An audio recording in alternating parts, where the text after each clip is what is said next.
Nunca imaginé que terminaría así. Después de toda una vida de trabajo, de criar a un hijo con todas mis fuerzas, de enterrar a la mujer que amé durante 40 años, lo único que deseaba era vivir mis últimos años en paz. Mi hijo Esteban me ofreció mudarme con él y su esposa, Lucía. Papá, ya es hora de que alguien te cuide a ti, me dijo con una sonrisa sincera. Yo dudé, no porque desconfiara, sino porque me costaba dejar mi casa, esa donde cada pared tenía el eco de mi esposa, donde cada rincón me hablaba de ella. Pero la soledad es un veneno lento, y cada noche que pasaba en silencio, cada comida frente a una silla vacía, me convencían de que tal vez era hora de aceptar ayuda. Lucía me recibió con los brazos abiertos. Parecía alegre, cálida, servicial. Incluso preparó mi plato favorito el primer día. «Aquí no está solo, don Rafael», me dijo con dulzura. «Esta es su casa también». Yo le creí. Quise creer. Me mudé con pocas maletas, pero con un corazón lleno de esperanza. Pensaba que, por fin, el peso de la vejez sería más llevadero rodeado de familia. No sabía que esa mudanza sería el comienzo de mi encierro más largo. Los primeros días fueron tranquilos. Lucía me preparaba el desayuno con cuidado. Ponía una mantita sobre mis piernas cuando me sentaba en la terraza. E incluso me acompañaba en algunas caminatas cortas por el jardín trasero. «¿Cómo se siente hoy, don Rafael?», me preguntaba con esa voz suave que uno asocia con el cariño. Yo respondía siempre lo mismo. «Bien, hija, mejor de lo que esperaba». No era mentira. Después de tanto tiempo solo, sentía que por fin alguien me veía, me escuchaba. Esteban, por su parte, pasaba poco tiempo en casa por el trabajo, pero cuando llegaba por las noches, se sentaba conmigo a tomar un té y hablar de fútbol. Era como volver a ser familia. Incluso Lucía empezó a organizar mis medicinas. «Es para que no se confunda, don Rafael. Yo lo ayudo con gusto». Me sentía cómodo, agradecido, inocente. Los días pasaban entre rutinas suaves, charlas cortas, y la sensación de que, quizá, no había sido tan mala idea mudarme. Pero ahora, mirando hacia atrás, me doy cuenta de que todo estaba demasiado calculado. Cada gesto, cada sonrisa, cada taza de té eran piezas de una estrategia sutil. No me cuidaba por amor. Me estudiaba en silencio, como quien prepara una jugada lenta, pero precisa. Una noche, mientras cenábamos juntos en la mesa del comedor, quise hablar con Esteban sobre una inquietud que me rondaba en silencio. «Hijo, ¿no crees que Lucía se esfuerza demasiado conmigo?», le pregunté con cuidado, sin querer sonar malagradecido. Esteban se rió, con esa risa tranquila que solía tener cuando era niño. «Papá, Lucía es así. Tiene un corazón enorme, ¿sabes? Desde que mi madre falleció, ella siempre ha dicho que quiere cuidar de ti como si fuera su propio padre». Sus palabras me calmaron un poco. Esteban hablaba con sinceridad, o al menos eso creía. Y yo necesitaba confiar en algo, en alguien. «Confía en mi esposa». «Papá», repitió, poniéndome una mano en el hombro, «estás en buenas manos». Asentí. Quise creerle. Quise pensar que todo lo que sentía, las dudas, el presentimiento, el extraño cansancio que se instalaba en mí cada día, eran solo cosas de la edad. Tal vez me estaba volviendo paranoico. Tal vez era simplemente difícil aceptar que alguien, después de tanto tiempo solo, realmente quisiera cuidarme. Esa noche me fui a dormir temprano, y por primera vez en días tomé la pastilla sin protestar. No podía quejarme del lugar.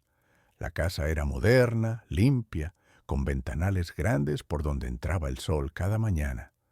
Mi habitación tenía todo lo necesario: una cama firme, un sillón frente al televisor y una repisa donde puse las pocas fotos que me quedaban. Pero había algo que no se podía decorar: el silencio. Durante el día, Lucía iba y venía por la casa como un fantasma diligente. Cocinaba, barría, hablaba por teléfono, pero conmigo, cada vez menos. Las preguntas cariñosas se convirtieron en frases rápidas. Los paseos por el jardín desaparecieron y Esteban, con su trabajo interminable, llegaba tarde, cenaba en silencio y se iba a dormir. Ya no tomábamos té, ya no hablábamos de fútbol, ya no hablábamos de nada. Era como si estuviera invitado en una casa que no era mía. Una tarde, mientras observaba por la ventana a los pájaros posarse sobre el muro, me di cuenta de que nadie me había preguntado cómo me sentía en días. No necesitaba una mansión, no quería lujos, solo deseaba una voz, una conversación, un momento compartido. Pero lo que más recibía era una taza de té tibio y una pastilla antes de dormir. Una noche, después de cenar, Lucía se acercó con una cajita pequeña. Tenía una expresión dulce, casi maternal, como si estuviera por darme un caramelo y no una medicina. Don Rafael, he notado que no está durmiendo muy bien, me dijo, inclinándose un poco. Esta pastilla es muy suave. No es nada fuerte, solo para ayudarle a descansar. Dudé por un momento. Siempre fui de evitar los medicamentos si no eran estrictamente necesarios, pero también es cierto que últimamente me costaba conciliar el sueño. Lucía me dio un vaso de agua y yo, sin muchas fuerzas para cuestionar, tomé la pastilla. La primera noche dormí como no lo hacía en años. Un sueño profundo, sin sobresaltos, sin pensar, sin soñar. ¿Durmió bien, don Rafael?, me preguntó Lucía al día siguiente mientras me ofrecía una taza de té caliente. Sí, muy bien, respondí, todavía algo aturdido, como si no hubiera despertado del todo. Desde entonces, las pastillas se convirtieron en parte de mi rutina. No pregunté mucho, y Lucía tampoco explicó demasiado. Solo repetía con voz suave: es para que duerma mejor. Al principio, las pastillas eran ocasionales. Una noche sí, otra no. Pero con el tiempo, Lucía empezó a dármelas cada día, y más tarde, incluso en las tardes, para que descanse un poco. Perdí la noción del tiempo. No sabía si era lunes o jueves, si era de mañana o de tarde, si había dormido 2 horas o 12. Mi cuerpo se sentía pesado, como si caminara dentro de una nube espesa. Mis pensamientos eran lentos, mis recuerdos borrosos. No se preocupe, don Rafael, todo es normal a su edad, me decía Lucía con una sonrisa tranquila.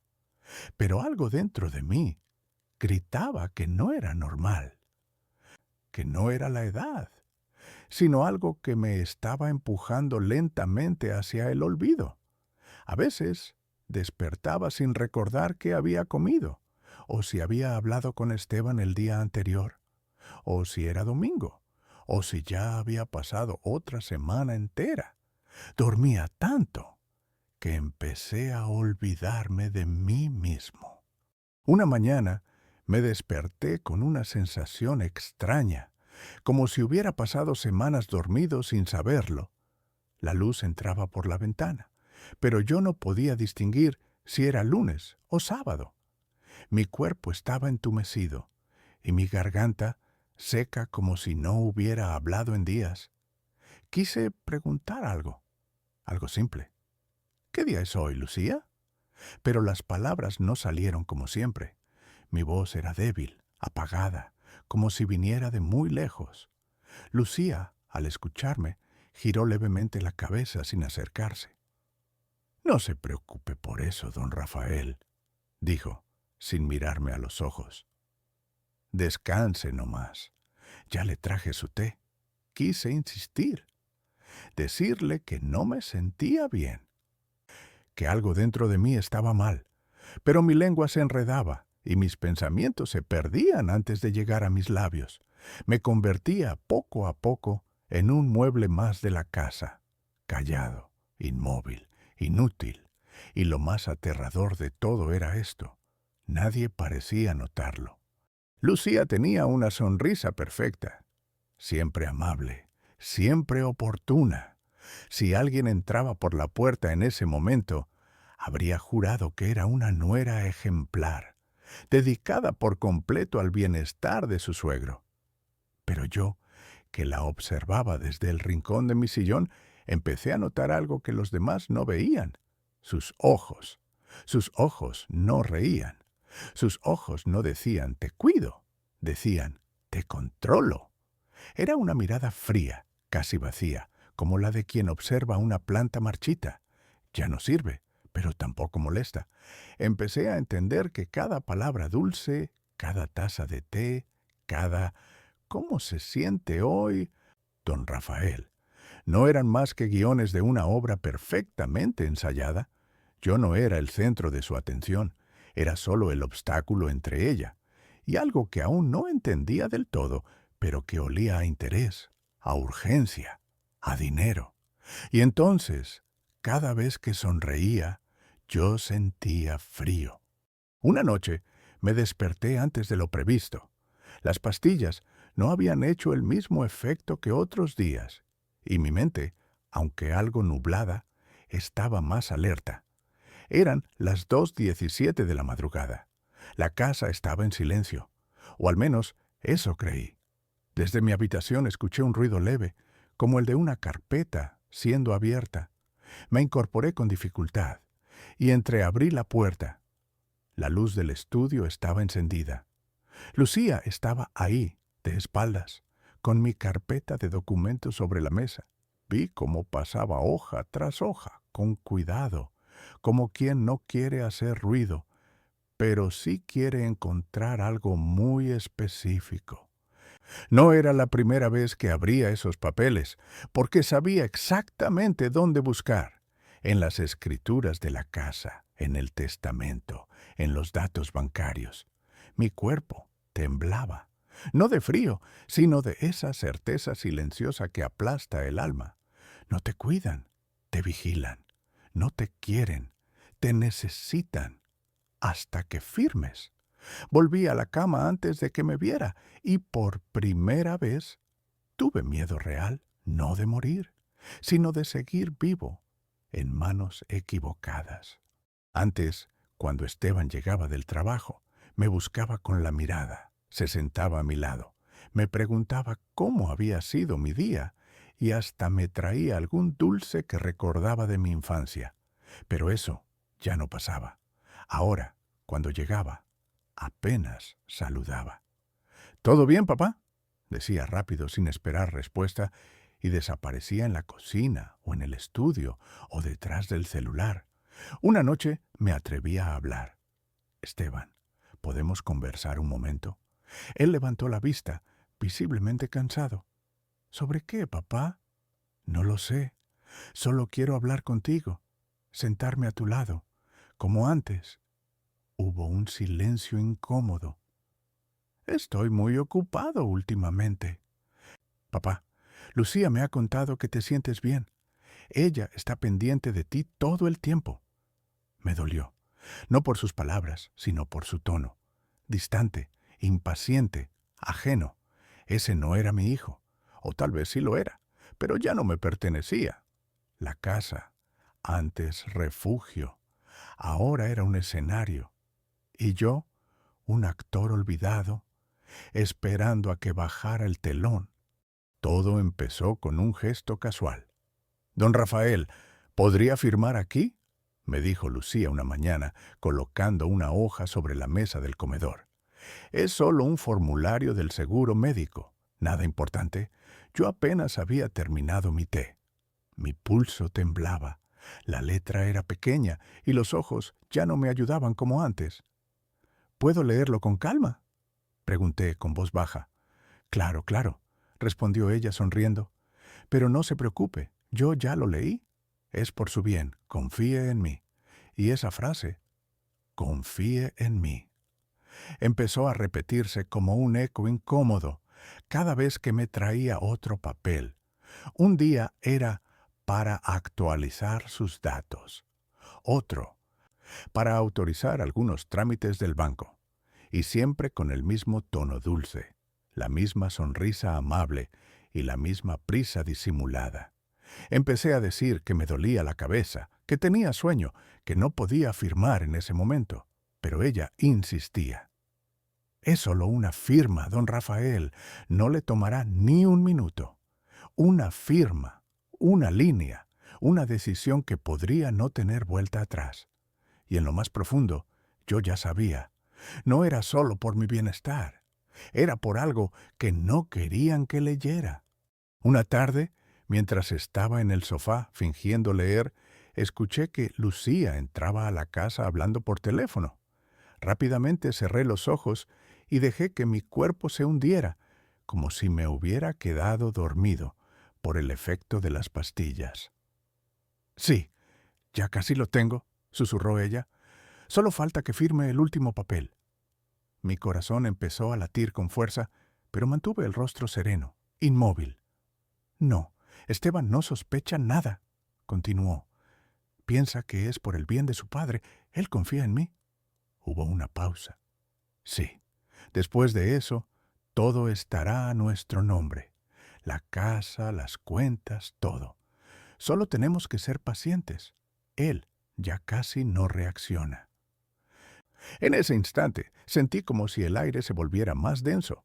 No era solo una corazonada, no era paranoia, era real. Esperé hasta que se alejó, seguí durmiendo por unos minutos más. Y luego abrí los ojos con una claridad dolorosa. Mi hijo no lo sabía, pero su esposa me estaba despojando en silencio, día a día, con pastillas y sonrisas falsas. Esa noche no dormí, no por las pastillas, sino por el peso de la verdad. Por fin lo veía claro. Lucía no me cuidaba. Lucía me estaba borrando.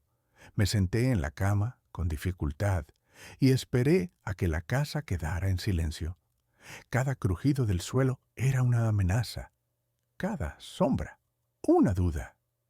En la madrugada, encendí la pequeña lámpara de mi mesa de noche y saqué del cajón una libreta vieja. Ahí, entre recibos antiguos y cartas de mi difunta esposa, guardaba el borrador de un Nuevo Testamento que había escrito a mano meses atrás, cuando la desconfianza apenas empezaba a brotar. No lo había firmado, no lo había legalizado, pero era mío. Y decía la verdad de lo que yo quería. Lo leí una vez más, con ojos llorosos, y sentí una punzada en el pecho. ¿Y si no llegaba a tiempo? ¿Y si todo ya estaba perdido? No, aún no. Con manos temblorosas, lo envolví en una bolsa de tela y lo escondí detrás del respaldo del armario donde nadie, ni siquiera Lucía, buscaría jamás. Si algo me pasaba, quizás alguien lo encontraría.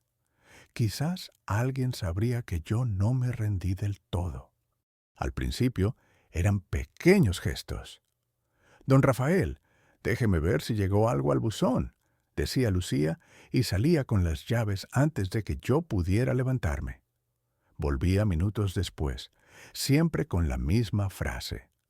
Nada importante, solo publicidad.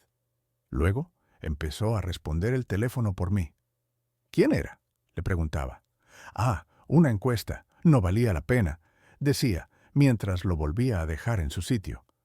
Una vez escuché que sonaba y vi cómo miraba la pantalla. No respondió. Solo apagó el volumen y murmuró. ¿Demasiado tarde para llamadas? Una noche intenté llamar a un viejo amigo. Busqué mi teléfono, pero no estaba en el lugar de siempre. Lucía, ¿has visto mi móvil? Ella sonrió. Ah, lo puse a cargar en mi habitación. Ya te lo traigo después. Nunca lo trajo. Poco a poco, mi mundo exterior fue desapareciendo. No llegaba correo, no podía llamar a nadie, y nadie parecía llamarme tampoco. Me estaban cerrando, capa por capa, como quien encierra un pájaro en una jaula y luego le cubre la jaula con un trapo para que ni siquiera vea la luz. Cuando entendí que ya no podía confiar en los teléfonos, ni en las cartas, ni siquiera en mi hijo, tomé una decisión silenciosa: convertirme en mi propio testigo. No podía escribir. Lucía revisaba mi mesa, mis cajones, incluso mi ropa. Cualquier papel extraño habría levantado sospechas. Así que empecé a memorizar nombres, fechas, frases, cada conversación, cada mirada, cada gesto extraño. Me repetía todo en la cabeza, como si ensayara una historia que algún día podría contar. Lucía contestó el teléfono a las 3:17 de la tarde y dijo: «No, todavía no ha firmado». Esteban firmó un sobre blanco sin abrirlo, el martes por la mañana. Me dieron 2 pastillas en lugar de una, el viernes por la noche. Grababa con mi mente, como si fuera una grabadora humana, porque sabía que, si llegaba el momento, nadie me creería sin pruebas. Y si no podía tener pruebas en papel, al menos tendría mi voz, mi memoria, mi verdad. Y eso me daba fuerza. Tal vez no mucha, pero la suficiente para seguir resistiendo. Primero fue una frase lanzada al aire, dichosa, como quien comenta algo sin importancia. «Últimamente don Rafael está un poco confundido, ¿no?», dijo Lucía una tarde mientras hablaba con una vecina. Yo estaba ahí, escuchando, aunque fingía leer. Después empezó a repetirlo en casa. Cuando Esteban olvidaba algo, ella decía: «No te preocupes, seguro fue papá. Él ya se confunde bastante últimamente». Y cuando me veía dudar entre 2 nombres o tardar en encontrar una palabra, hacía una mueca tierna, como de resignación, y susurraba: «Pobrecito, ya no es el mismo. Un día, delante de un doctor». Lo dijo sin rodeos. «Hemos notado que don Rafael ya no recuerda cosas simples. Cree que repite conversaciones, inventa cosas. Por eso estamos considerando una evaluación neurológica». Quise gritar, pero mi garganta se cerró. Todo estaba calculado. Una estrategia silenciosa, pero efectiva. Si convencía a todos de que yo estaba perdiendo la cabeza, nadie escucharía mi verdad. Nadie tomaría en serio lo que dijera. Nadie creería que detrás de su dulzura se escondía una jaula invisible. Una tarde reuní valor. Esperé a que Esteban regresara del trabajo.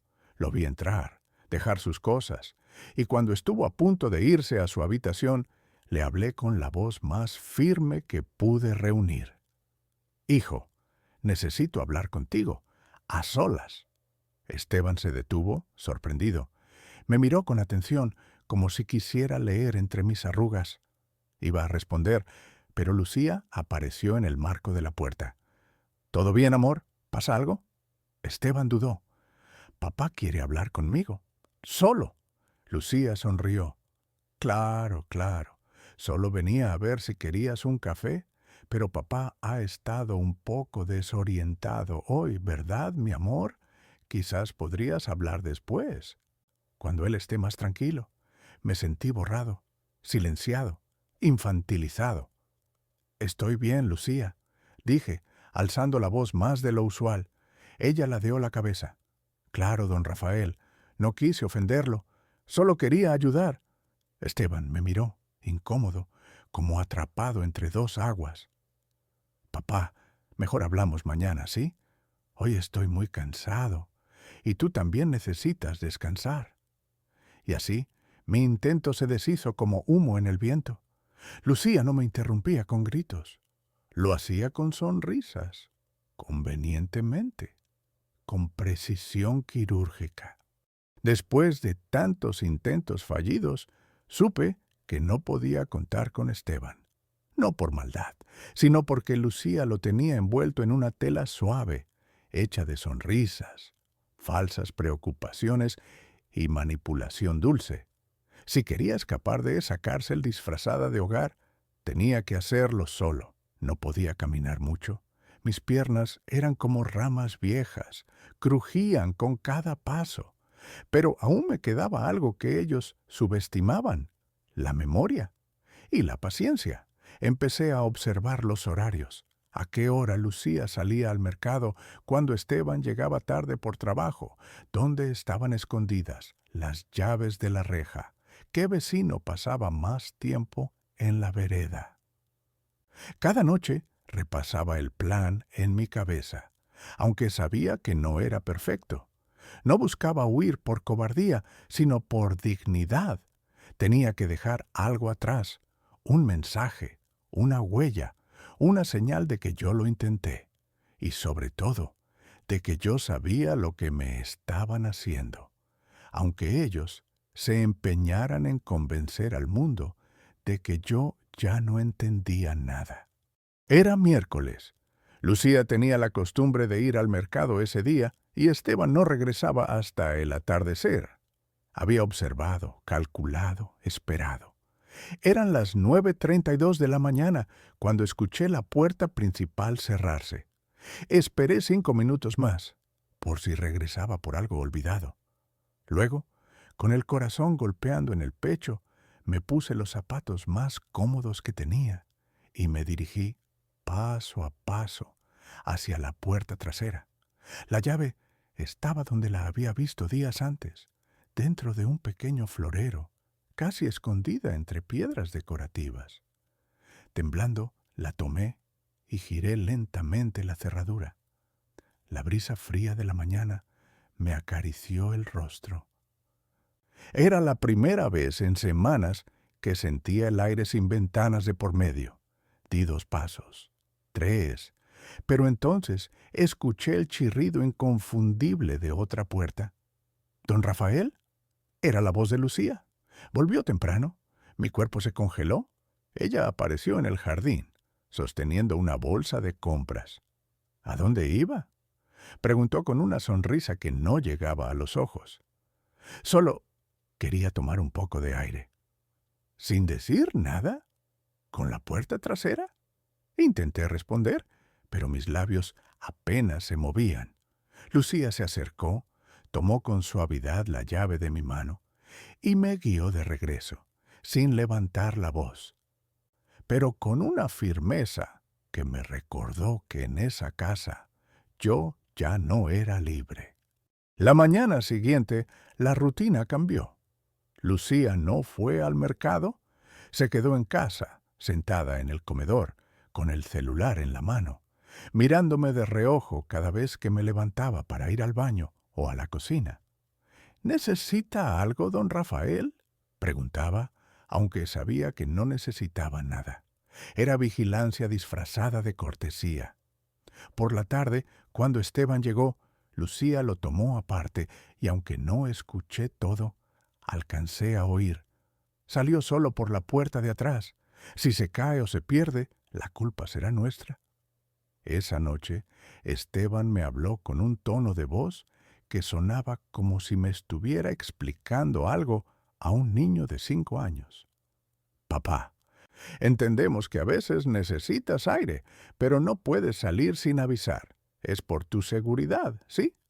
Yo no dije nada, solo asentí, pero desde ese día no volví a estar solo ni un minuto.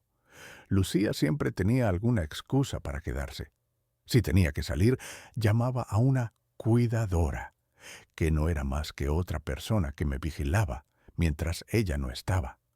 Había perdido incluso el derecho de estar solo con mis propios pensamientos, y entonces lo supe con claridad. Yo ya no era un padre ni un suegro. Era un rehén. Después de semanas siendo vigilado, entendí que no podía seguir luchando de frente.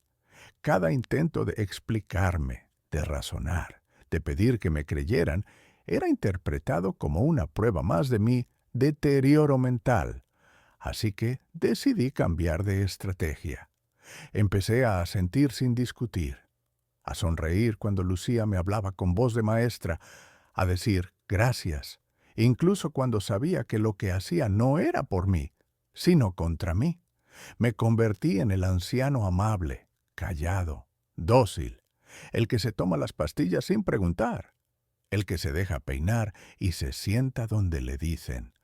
Todo era actuación, una obra silenciosa, sin público, pero necesaria. Porque sabía que si querían confiar en mí de nuevo, si quería que bajaran la guardia, debía hacerles creer que ya no representaba una amenaza. Y poco a poco empezaron a relajarse. Lucía dejó de mirarme tan seguido.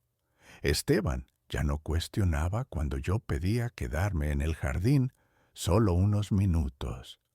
La cuidadora incluso llegó tarde una vez, y nadie se preocupó.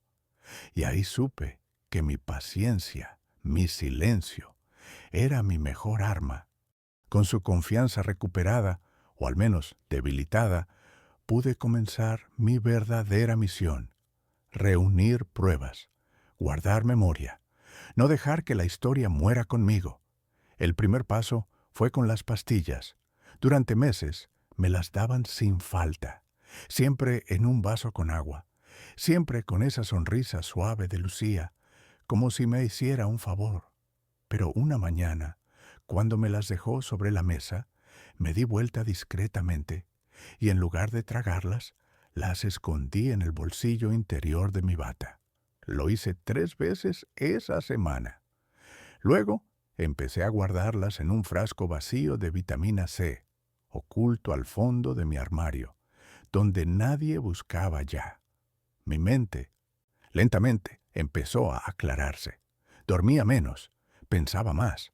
Y entonces busqué un viejo cuaderno, uno que Lucía nunca había visto.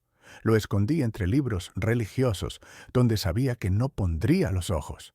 Allí empecé a escribir todo: fechas, frases, comportamientos, lo que decía Lucía, las llamadas que escuchaba, incluso los medicamentos que me daban. Cada línea era un grito silencioso, cada palabra una semilla de verdad. No sabía si alguien algún día leería esas páginas, pero al menos yo sabría que hice todo lo posible para no desaparecer. Era una tarde tranquila. Lucía pensaba que yo dormía en el sillón, como casi siempre después de comer. Tenía una manta sobre las piernas y los ojos entrecerrados, pero mi oído estaba despierto. Escuché su celular vibrar. Ella se levantó y fue hacia la cocina, pero no cerró del todo la puerta. «Sí, ya lo tengo bajo control», dijo en voz baja, pero firme. No ha firmado nada todavía, pero estoy trabajando en eso. Él cree que todo está bien, que lo cuidamos por amor. Pausa. ¿La casa? Ya está en el proceso. Solo falta una firma. Claro, la de él. Pero con suerte, ni se entera. Silencio. Mi corazón golpeaba como un tambor. Contuve la respiración. Mira, si se complica, siempre hay formas. No sería la primera vez que alguien se confunde con la dosis. Allí supe que no era solo crueldad, era ambición, codicia y tal vez algo peor. No era paranoia, no era demencia, era real. Y mi vida estaba en peligro. Esa noche no dormí. Me acosté, sí, como siempre, pero mis ojos quedaron abiertos en la oscuridad, como 2 faroles apagados que solo miraban hacia adentro. No podía esperar más. Si seguía fingiendo, si seguía callando, tarde o temprano, me quitarían todo: mi casa, mi dignidad, mi vida. Así que tracé un plan simple pero arriesgado. Necesitaba ayuda y solo podía confiar en una persona, la vecina de al lado, doña Carmen, una mujer viuda, mayor que yo, pero aún lúcida, fuerte y sobre todo observadora. Había notado su mirada curiosa cuando Lucía hablaba por teléfono en el jardín o cuando yo no salía por semanas. Al día siguiente, Pedí salir al jardín como siempre. Lucía, confiada, me dejó ir solo unos minutos. Con pasos lentos, caminé hasta la cerca y con voz baja llamé. «Carmen, ¿me escucha?» Ella se acercó con cautela, me miró a los ojos y supo que algo no estaba bien. «Necesito su ayuda», le dije. «No puedo explicar todo ahora, solo... ¿Puede venir esta tarde con cualquier excusa? Diga que quiere dejarme un libro o algo». Ella asintió y su mirada me devolvió un poco de esperanza. No estaba solo y aún podía luchar. A las 5 de la tarde, cuando el sol comenzaba a caer, escuché el timbre sonar. Lucía se asomó por la ventana y frunció el ceño al ver quién era. «Es doña Carmen», murmuró. «¿Ahora qué querrá esta señora?» La recibió con falsa cortesía mientras yo escuchaba desde la sala, intentando parecer desinteresado. «Vengo a traerle un libro a don Rafael», dijo Carmen. «Uno que me pidió hace tiempo, pero recién encontré». Lucía dudó unos segundos, pero luego me llamó sin entusiasmo. «Rafael, la vecina quiere darte algo». Entró Carmen y con sus manos temblorosas me extendió un viejo tomo de tapas gastadas. Pero no era un libro cualquiera. Entre las páginas había una pequeña nota, escrita con letra diminuta y firme. Si necesita ayuda, escriba una palabra clave en la contraportada. Puede ser cualquier cosa. Yo lo veré. Confíe. Nuestros ojos se encontraron. No dijimos mucho.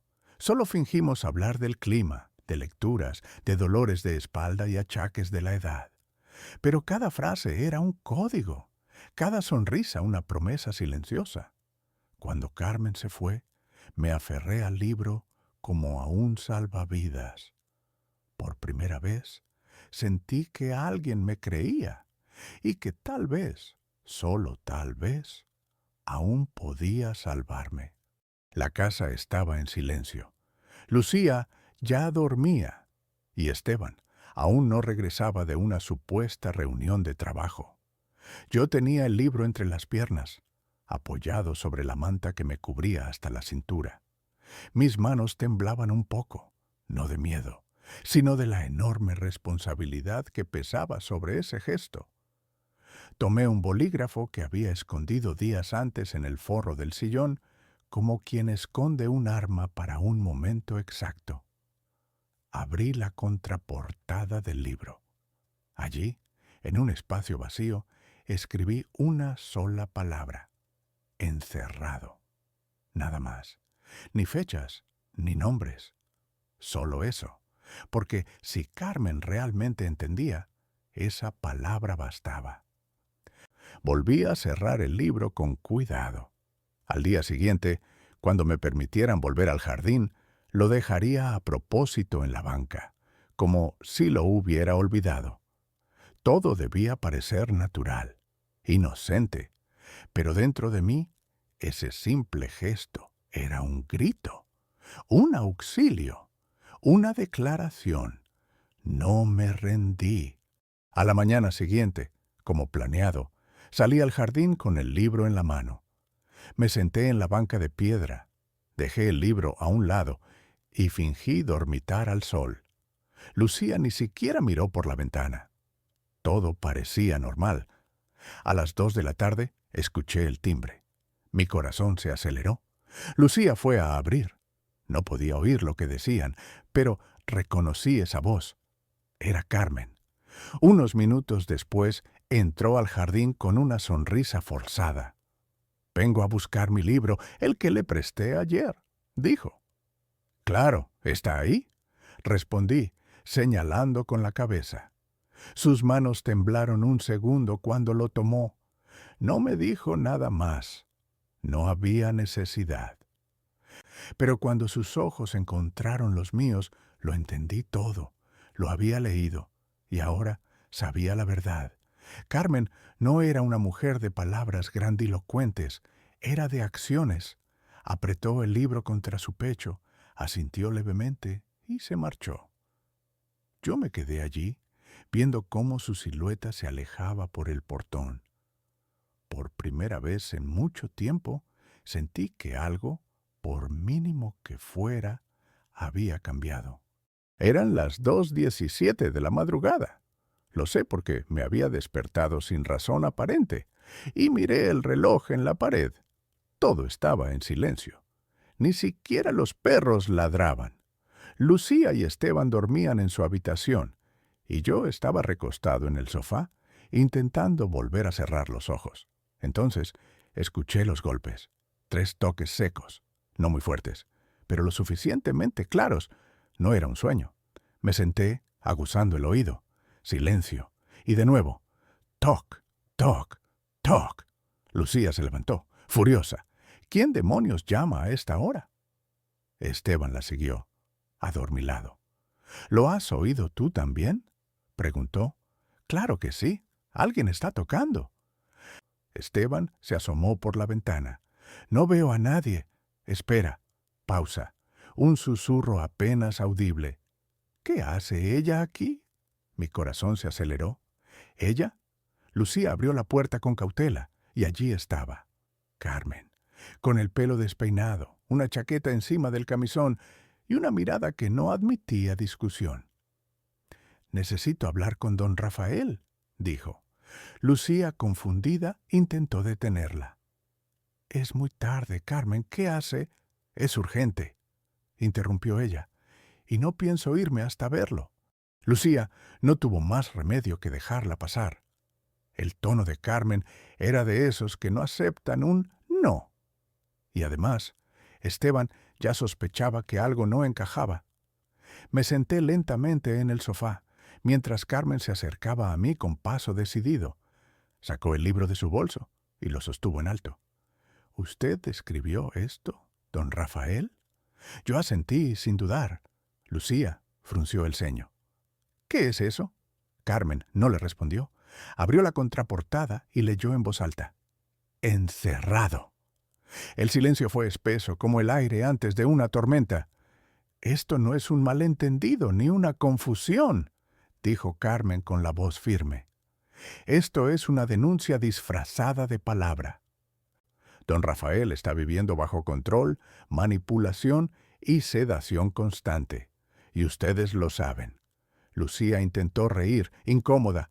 «Por favor, Carmen, está exagerando». Pero Esteban se quedó inmóvil. Sus ojos iban del rostro de su esposa al mío. De repente, parecía vernos por primera vez. «Papá», dijo. «¿Es cierto?» Yo respiré hondo.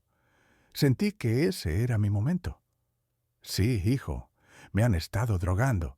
No para ayudarme, sino para borrarme. Me han tratado como a un mueble viejo que estorba». Lucía palideció.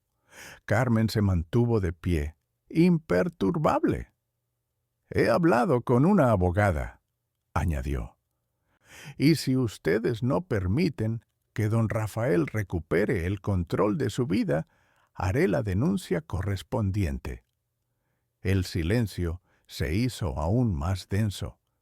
Esa noche algo se rompió y algo empezó a sanar.